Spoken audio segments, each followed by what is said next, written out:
El acretismo placentario se define como una adherencia anormal de la placenta al miometrio, es decir, a la capa muscular del útero. Actualmente tiene una incidencia de 3 en 1000 y esta incidencia va en continuo incremento debido al aumento en el número de cesáreas. La clasificación del acretismo la conocemos todos. La placenta ácreta o creta es la que compromete la parte más superficial del miometrio únicamente y representa la gran mayoría de los casos, un 80%. La placenta increta es la placenta que penetra, las vellosidades penetran más profundamente en el espesor miometrial, representa un 15% de los casos y estas vellosidades no llegan a comprometer la serosa uterina. En la placenta percreta, que por suerte es el mínimo de los casos, es la forma más severa de acretismo placentario, las vellosidades coriales involucran a la serosa, la invaden, la atraviesan y a veces con extensión a órganos vecinos. Este representa, como decíamos, un 5% de los casos. Hay factores predisponentes que se asocian con esta patología. Los más frecuentes y los más importantes son la presencia de placenta previa, ese es el factor más importante de todos, y se torna más importante aún si se asocia con cesárea previa. Pero cuidado, que estos no son los únicos factores predisponentes. Cuando uno ve una placenta previa, y más en una paciente con cesárea anterior, generalmente va a ir a revisar exhaustivamente esa placenta y trata de descartar siempre el acretismo. Pero tenemos que tener en cuenta que hay otras pacientes que tal vez no tengan placenta previa o tal vez no hayan tenido una cesárea anterior y pueden tener otros factores que no son menos importantes. Por ejemplo, la presencia de cualquier instrumentación uterina previa aumenta el riesgo de acretismo. Una miomectomía, un legrado, una extracción manual de placenta. Otras instrumentaciones tal vez no quirúrgicas, por ejemplo, un tratamiento de reproducción asistida, una histeroscopía puede incrementar el riesgo de acretismo. Cualquier tipo de instrumentación del útero siempre puede estar asociado a un aumento de incidencia de acretismo. Lo mismo con la presencia de miomas submucosos y algunos factores maternos como la edad materna mayor a 35 años, la multiparidad, un embarazo múltiple, el tabaquismo o que la madre sea de raza negra o asiática.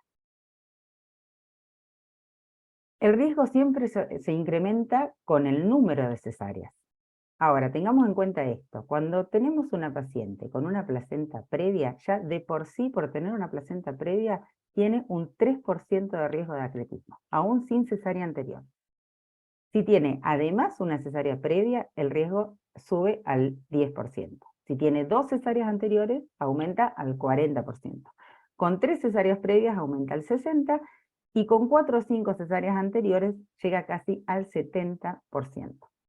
Entonces acá vemos lo que decíamos antes, el factor predisponente principal es la placenta previa per se, y cuanto más número de cesáreas anteriores haya asociadas, va aumentando de forma muy significativa el riesgo. Ahora, si no tenemos placenta previa, el riesgo es mucho menor.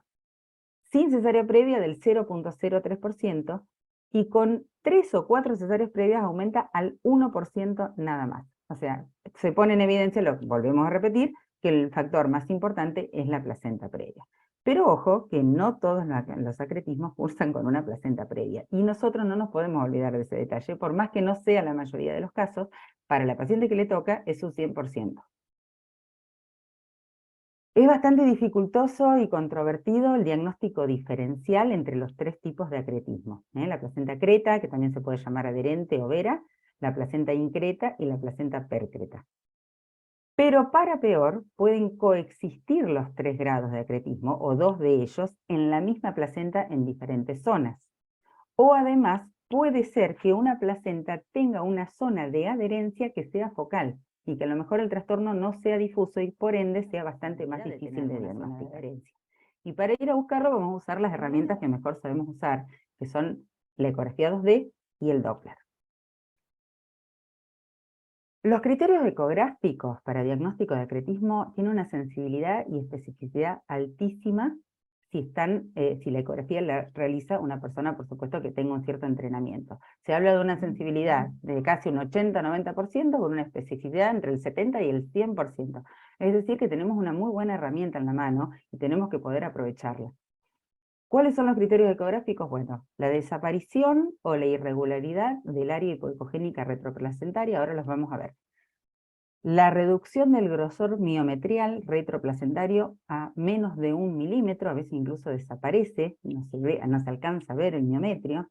La presencia de múltiples lagunas vasculares con flujo turbulento, la presencia de tejido placentario o el aumento de la vascularización en la interfaz uteroplacentaria o a nivel de la serosa uterina, áreas de interrupción o de engrosamiento o de aumento de la vascularización en la interfaz útero-vesical, y la presencia de tejido placentario en la serosa, en la vejiga, en los parametrios o en otros órganos vecinos. Vamos a ver algunas imágenes representativas de estos signos ecográficos. Cuando hablamos del área hipoecogénica retroplacentaria, esto, fíjense, el feto está acá, esto es líquido amniótico, este es el parénquima placentario. En algunas publicaciones el área hipoecogénica retroplacentaria la llaman zona clara, es toda esta banda más oscura que se puede ver entre el parénquima placentario y el miometrio. Y esa banda corresponde nada más ni nada menos que a la decidua basal. Entonces la placenta normalmente no llega a contactar con el miometrio y hay una zona o área hipoecogénica retroplacentaria que debe estar conservada. Fijémonos, por ejemplo, en esta paciente, en esta placenta, como vemos acá esa línea oscura que corresponde al área hipoecogénica retroplacentaria y cómo acá se empieza a desdibujar esa línea y empezamos a ver, incluso por ejemplo en esta zona, el parénquima placentario no se alcanza a ver bien hasta dónde llega. Acá impresiona como que el parénquima contacta con el miometrio, acá no se puede saber bien hasta dónde llega el miometrio y dónde está el parénquima placentario.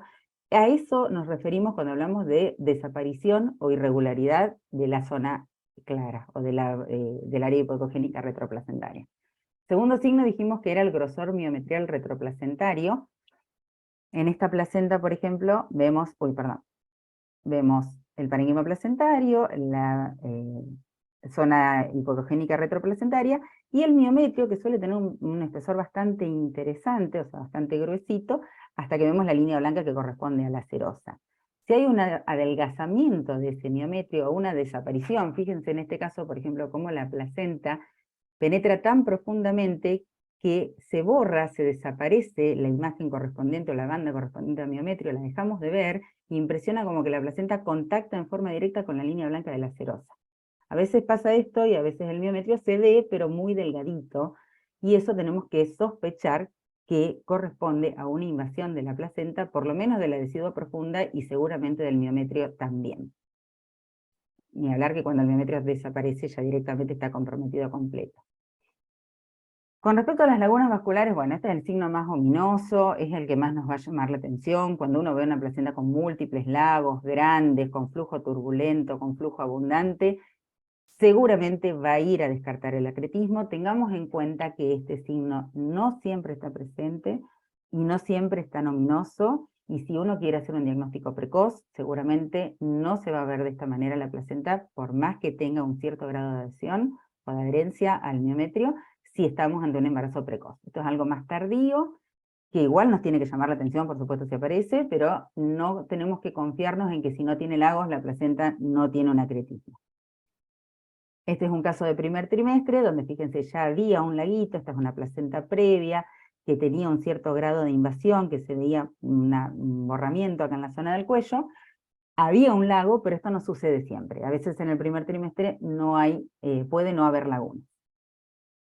Otro signo que mencionamos fue el aumento de vascularización en la interfaz uteroplacentaria, donde hubiéramos esperado encontrar el área hipoecogénica. Esta está reemplazada por una proliferación de vasos de gran calibre con alta velocidad de flujo, por ende con vasos que van a presentar aliasing, y este también es un signo de atletismo. Esto puede aparecer desde temprano, a veces en el primer trimestre, o más tardíamente. Podemos ver ese aumento de vascularización a veces en la interfaz uteroplacentaria, y a veces lo podemos ver incluso proyectado sobre la serosa o sobre los órganos vecinos. En esta imagen se ve directamente el tejido placentario extendiéndose más allá de la serosa. Acá la serosa directamente no se ve, no vemos ninguna de las capas del útero que mencionábamos recién, y vemos la presencia de tejido placentario haciendo una impronta. Impresiona como afectando la pared de la vejiga. Podemos verlo así o podemos ver el aumento de vascularización en la pared de la vejiga, que correspondería al mismo proceso, pero viéndolo con la caja de Doppler. En este caso, el aumento de vascularización lo estamos viendo a nivel de la serosa. La mucosa vesical no parece estar comprometida, pero no sabemos exactamente, probablemente la muscular de la vejiga sí.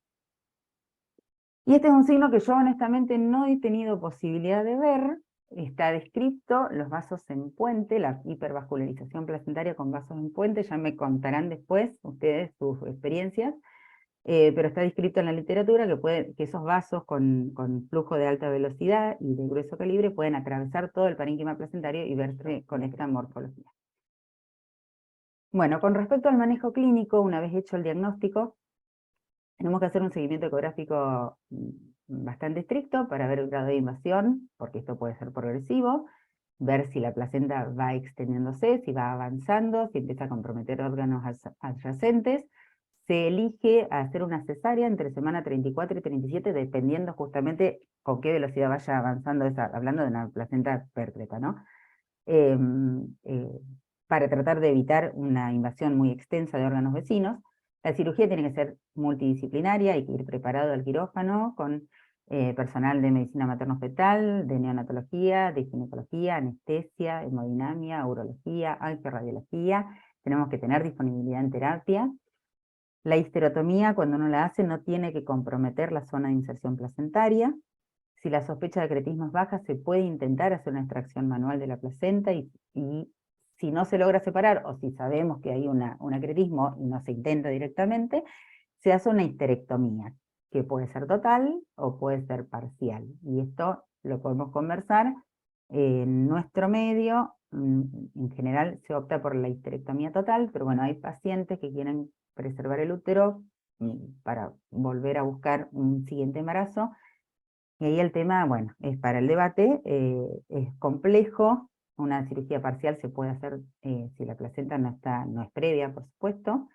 Pero bueno, en ese caso, o también se habla de no hacer la histerectomía y dejar la placenta y tener conducta expectante y hacer un tratamiento con oxitocina, metotrexate, embolización selectiva uterina, pero son todas cosas que yo no hago obstetricia, así que no me voy a meter demasiado, pero tengo entendido, por lo menos en nuestro medio, no se practican de forma frecuente, o no se practican. En general, en nuestro medio se opta por la histerectomía total, eso es lo más común.